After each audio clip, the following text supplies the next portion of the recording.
While the world spins faster, demands more, and hurls chaos in every direction, most people are chasing peace in all the wrong places.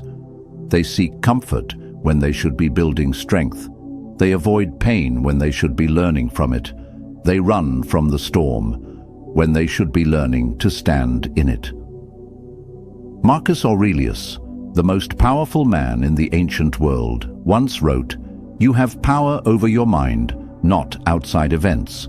Realize this, and you will find strength." He didn't write this from a place of luxury or ease. He was leading an empire, fighting wars, facing plagues, and enduring personal loss. And yet, he found something unbreakable within himself. And that's what I want for you. In this video, I'll share 8 real practices, not motivational fluff, not quick hacks, but ancient battle-tested principles that will help you stop crumbling under pressure and start using pressure as fuel. These ideas have helped people not just survive stress, but rise through it.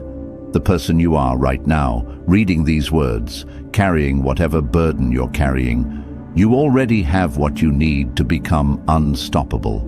You don't need perfect conditions. You don't need to wait for the storm to pass. The storm is the path, the struggle is the forge, and the pain, that's the teacher. But here's the truth. Knowledge without action is just entertainment. So I need you to do more than just listen. Like this video if you're ready to commit to your own transformation. Drop a comment and share what stress you're currently battling. Your honesty might lift someone else. Share this with someone who needs it. Subscribe, stay with me. Every part of this video matters. Now take a deep breath. We're about to forge something unbreakable. Drop this in the comments. I refuse to break. I am becoming unbreakable. Number 1. Don't cope. Dominate your darkness. Most people spend their lives trying to cope with stress, anxiety, and pain. They come up with routines, distractions, and escape plans. But here's the truth. Coping is survival mode. Dominating is transformation mode. Seneca, who faced exile, betrayal, and the looming threat of death, once wrote, "Difficulties strengthen the mind, as labor does the body." He wasn't preaching comfort, he was teaching power. He knew that adversity isn't something to manage, it's something to master. When stress slams into your life, and it always will, your instinct might be to shrink from it, to numb it, to wish it away. But that instinct is keeping you weak. Because the truth is, your darkness is not your enemy. It's your forge. Think back to the last time life pushed you to your limit. A crushing deadline, a broken relationship, a moment when you were on the edge, and yet, you're still here. In that fire, you found something. Strength you didn't know you had. You discovered clarity, focus, power. That's not luck. That's you under pressure, becoming something more. Dominating your darkness doesn't mean ignoring your pain. It means using it. It means shifting from, "Why is this happening to me?" to, "What is this trying to teach me?" Here's a way to start. When you feel overwhelmed, tight chest, racing thoughts, fear rising, pause. Breathe deep 3 times. Then ask, what's the lesson here? Maybe it's time to face a truth you've been avoiding. Maybe it's time to change your approach. Whatever it is, see it as information, not punishment. The ancient Stoics practiced memento mori, remembering death, not to be morbid, but to awaken themselves. Because when you realize time is limited, every hardship becomes a test of your character. Every storm becomes a stage for your growth. Stop settling for survival. Command the storm. Face the darkness, and let it sharpen you into something unbreakable. Drop this in the comments. I dominate my darkness and transform every challenge into strength. Number 2. Control the first thought. Kill the weak inner voice. Right now, as you listen to these words, there's a voice in your head. It's judging, worrying, planning, criticizing. And most people? They think that voice is them. They believe every thought they hear. That's the most dangerous illusion you can live under. Even Marcus Aurelius struggled with this. In his private writings, he reminded himself, confine yourself to the present. Because he understood, most of our suffering doesn't come from reality. It comes from the story we tell ourselves about reality. That voice in your head, it's not your friend. It evolved to detect threats, to keep you safe. But in today's world, where growth, not just survival, defines you, that voice becomes your cage. It sounds like this. I can't handle this. This is too hard. What if I fail? Everyone else is doing better. This shouldn't be happening to me. That's not truth. That's programming. It's weakness in disguise. But here's what most people never realize. You are not that voice. You are the one who hears it, and the one who hears it has power. The first thought matters, because it sets the tone for everything that follows. When stress strikes, your brain fires off a reflex thought, fast, automatic, emotional. But between that stimulus and your response is a space, and in that space is your freedom to choose. So here's your training. When pressure hits, catch that first thought. Don't react, just notice it. Oh, there's the voice telling me I'm not enough. Then pause and choose a better thought. Not fake positivity, not lies, but something useful, something true, something strong. I'm learning to handle this. This is making me stronger. What if I rise instead of fall? What if this is my turning point? The Stoics practice this constantly. Today, we call it cognitive reframing. They called it mastering the mind. Because how you interpret something is what it becomes. This isn't about denying pain. It's about refusing to let pain dictate your story. It's about becoming the editor of your thoughts, not the prisoner of them. That inner voice has run unchecked for years. It's time to fire it and replace it with someone stronger. You. Drop this in the comments. I control my thoughts and choose strength. Number 3. Use isolation as a weapon, not a prison. When life overwhelms you, your first instinct might be to reach out. Vent, seek reassurance, hear someone say it will be okay. Connection is human and necessary, but needing others to manage your emotions, that's dangerous. Seneca once wrote, "True happiness is to enjoy the present, without anxious dependence upon the future." He found this truth in solitude, not distraction. In isolation, he didn't just survive. He became one of history's deepest thinkers. Isolation scares most people because it strips away distractions, buffers, and excuses. No one to blame, no one to lean on. That's terrifying. But here's what many miss. Isolation is where legends are forged. It's where you discover your raw, unfiltered self. When no one else is watching or cheering, think about the greats. The writer alone with their thoughts. The athlete grinding while the world sleeps. The entrepreneur building quietly when others party. The student studying while friends scroll. Isolation isn't absence. It's self-reliance in its purest form. But here's the difference between a prison and a weapon. Intention. Isolation forced on you becomes a prison. Lonely, bitter, suffocating. Isolation you choose becomes a weapon. Powerful, clear, strengthening. Start small. Take 1 hour a day of voluntary isolation. No phone, no music, no distractions. Just you and your thoughts. At first, you'll want to run.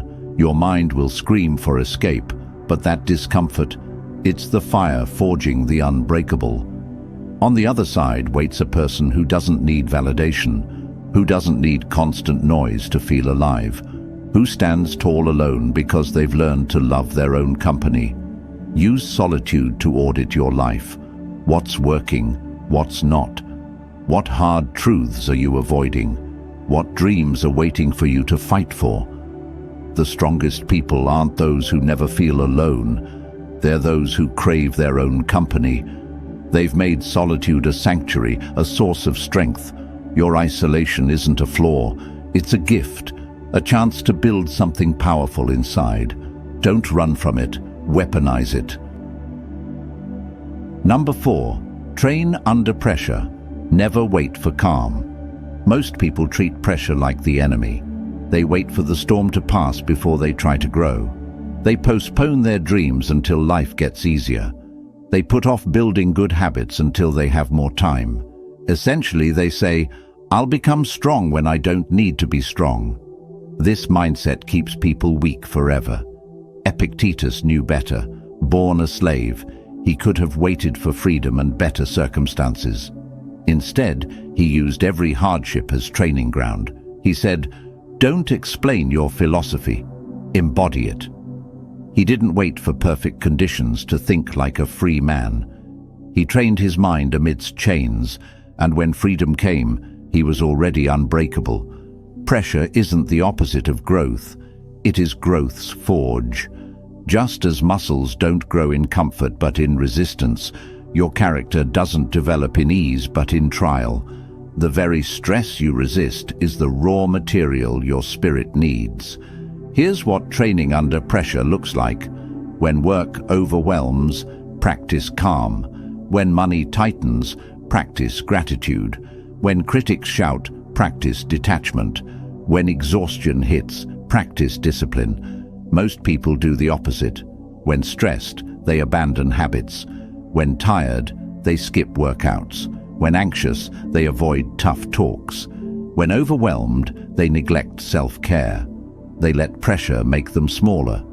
Champions see differently. They know the game isn't won in practice when all is perfect. It's won in the final moments when everything's on the line. They don't perform despite pressure. They perform because of pressure. Reframe every stressful moment as training. Stuck in traffic, practice patience. Annoying coworker, practice emotional control. Financial hit, practice resourcefulness.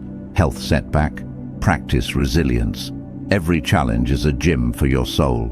The beauty of training under fire is that it doesn't just prepare you for future battles, it eases the ones you face now. When you see stress as training, not torture, your nervous system calms. You stop being a victim of circumstance and start being a student of life. Here's your rule. Never waste a crisis. Never waste pressure. Never waste hardship. Use every trial to become the person you aspire to be.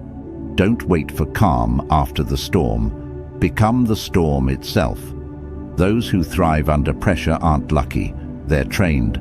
For months, years, turning setbacks into setups, pressure points into power sources. Stop waiting for perfect conditions to be perfect. Start becoming unbreakable right now, with exactly what you have. Drop this affirmation in the comments. I train under pressure and grow stronger. Number 5. Make pain pay rent. Convert every hit into power. Pain will visit your life, whether you invite it or not. The real question isn't if you'll face setbacks, betrayals, losses, or failures. It's whether you'll let that pain live rent-free in your mind, or whether you'll make it pay for the space it occupies by transforming it into something useful. Marcus Aurelius said, "The impediment to action advances action. What stands in the way becomes the way." He didn't just endure his pain, he alchemized it into wisdom that still guides us 2,000 years later. Most people let pain make them smaller. They carry hurt like a badge, defining themselves by what happened, not by what they did with what happened. They become professional victims, wearing injuries like armor that actually makes them more vulnerable, not less. But there's another path, the path of the unbreakable. When pain arrives, you don't deny it. You don't minimize it. You definitely don't let it move in permanently. You acknowledge it. You feel it fully. Then you ask the most important question: how can I use this to become stronger? Every betrayal teaches discernment. and shows the value of loyalty. Every failure teaches resilience and reveals what doesn't work so you can find what does. Every loss teaches appreciation and shows you what truly matters. Every rejection teaches persistence and proves your worth isn't defined by others' opinions. Here's how you make pain pay rent. First, feel it completely. Don't rush to get over it or move on. Sit with the discomfort. Let it teach you how much you can endure.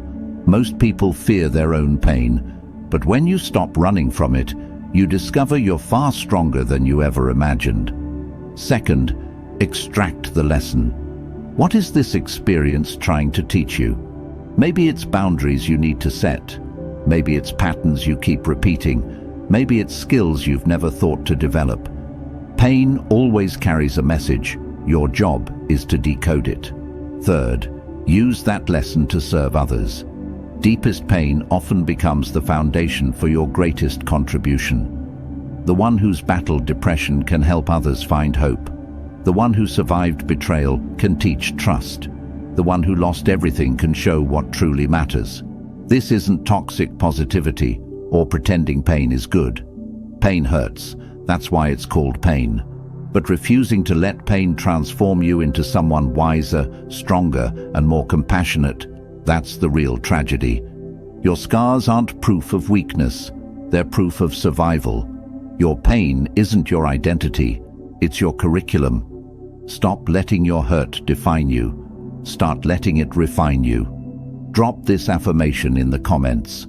I transform every pain into power. Number 6. Operate in silence. Let discipline speak for you. In a world obsessed with announcing every intention, sharing every struggle, and broadcasting every small victory, the most powerful people do something radically different. They work in silence and let their results do the talking. Epictetus taught, "Be silent for the most part, or if you speak, say only what is necessary and in few words." He understood that true strength doesn't need an audience, real progress doesn't need applause, and genuine transformation happens in the quiet moments when nobody's watching. The problem with constantly talking about what you plan to do is that it tricks your brain into thinking you've already done it. Psychologists call this social reality. You get a dopamine hit from praise and attention for your intentions, which reduces your motivation to actually follow through. You become addicted to planning instead of committed to doing. Look around. The loudest talkers about their goals are often the slowest movers toward them. They're too busy managing their image to build substance. They perform their growth instead of experiencing it. Silent discipline is different. It's waking at 5 a.m. to work on your dreams while the world sleeps. It's saying no to distractions because your work matters more. It's choosing the hard path when no one's watching, no applause coming. It's building something meaningful while others build social media personas. This doesn't mean becoming antisocial or secretive. It means being selective about what deserves public attention and what deserves private devotion. Your daily habits, your inner work, your character development, these need consistency, not witnesses. There's immense power in keeping your most important work to yourself. When you're not performing for others, you focus fully on the process. When you don't seek approval, you make decisions based on what works, not what looks good. When you don't explain yourself, you save energy to execute. Silence also shields your dreams from negativity. Not everyone wants to see you succeed. Some will try to talk you down, minimize your progress, plant doubt. Operating in silence makes you immune to their interference. Operating in silence looks like this. You train without posting every workout. You build your business without announcing every milestone. You sharpen your skills without seeking validation. You solve your problems without broadcasting struggles. Then, when you do speak, your words carry weight, backed by undeniable action. When you share, people listen, because you're not just talking, you're doing. Let your discipline speak for you. Let your results announce themselves. Let your transformation be so profound people wonder what changed. Not because you told them, but because they see it in how you carry yourself. Stop performing your growth. Start living it. The world needs fewer talkers and more doers. Drop this affirmation in the comments. I let my actions speak louder than my words. Number 7. Become dangerous to your old self. The greatest enemy you'll ever face isn't outside, it's inside. Not toxic people, not bad luck, but the version of yourself you used to be. The one who made excuses, settled for less, chose comfort over growth. That person still lives inside you, fighting tooth and nail for survival every day. Seneca nailed this internal war when he wrote, "You act like mortals in all that you fear, and like immortals in all that you desire." He wasn't just talking about fear or dreams. He was calling us out. We hesitate, we delay, we live like we have forever to change, letting our old self win day after day. The brutal truth: your old self must die daily. Because that version, the one with weaker habits, softer standards, louder excuses, can't survive in the same space as your future. You must become so focused, so elevated, so relentless in your evolution that old patterns feel alien in your presence. This is the war between who you were and who you're becoming. If you don't actively destroy your old self, it will keep dragging you back. This isn't self-hatred or rejecting your past. Your old self got you this far, taught you lessons, survived battles, but survival isn't enough anymore. You're not here to get by. You're here to become unbreakable. That means leaving behind every thought, every excuse, every weakness that kept you small. Becoming dangerous to your old self means you can't scroll mindlessly for hours because your time is sacred. You can't complain without action because complaining only feeds your ego. You can't break promises to yourself because your word is your bond. The old you said, "I'll start tomorrow." The dangerous you starts now. The old you said, "I don't have time." The dangerous you makes time by cutting what doesn't matter. The old you said, "I'm not that type of person." The dangerous you creates proof that you are. Here's what this looks like in practice. You stop tolerating mediocrity in any part of your life. If your health is average, you obsess over making it excellent. If your relationships are shallow, you deepen or end them. If your work feels meaningless, you find meaning or find new work. You measure yourself by action, not intention. The old you got credit for wanting change. The dangerous you earns credit for actually changing. You become your toughest critic and your biggest fan, critical enough to spot flaws, confident enough to fix them. You stop explaining yourself to people stuck in your old version. When old friends ask why you don't party like before, you don't justify, you show results. When family doubts your new standards, you don't argue, you demonstrate. Some people cling to the old you because it comforts their stagnation. The most dangerous thing about becoming dangerous to your old self, it's permanent. Once you upgrade your standards and raise your expectations, going back to who you were feels physically uncomfortable. This is cognitive dissonance. You can't keep old beliefs while acting new. Either your actions stop or your beliefs change.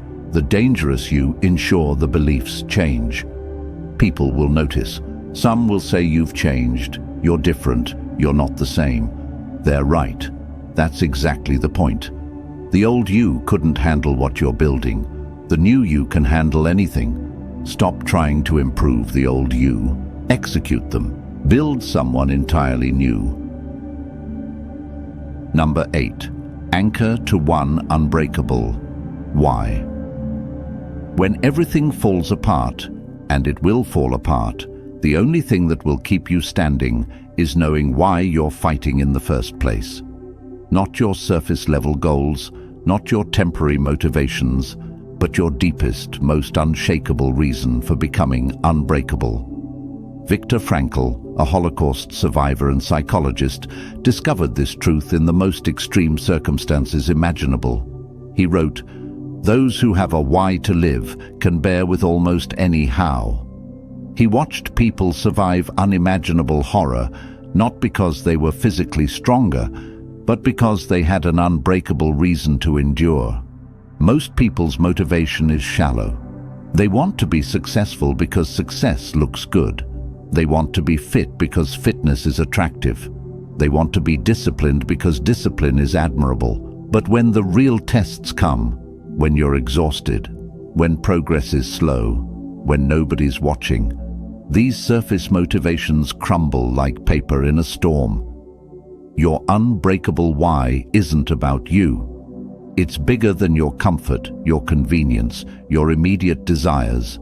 It's about who you're becoming for the people who depend on you, the example you're setting for those who look up to you, the legacy you're building for those who come after you. Maybe your why is your children, not just providing for them financially, but modeling what it looks like to never give up, to keep growing, to handle stress with grace. Maybe it's your parents who sacrificed for you, and becoming unbreakable is how you honor their investment. Maybe it's the person you used to be, who needed someone like who you're becoming now. Maybe your why is everyone who told you that you couldn't do it, and your unbreakable nature is your answer to their doubt.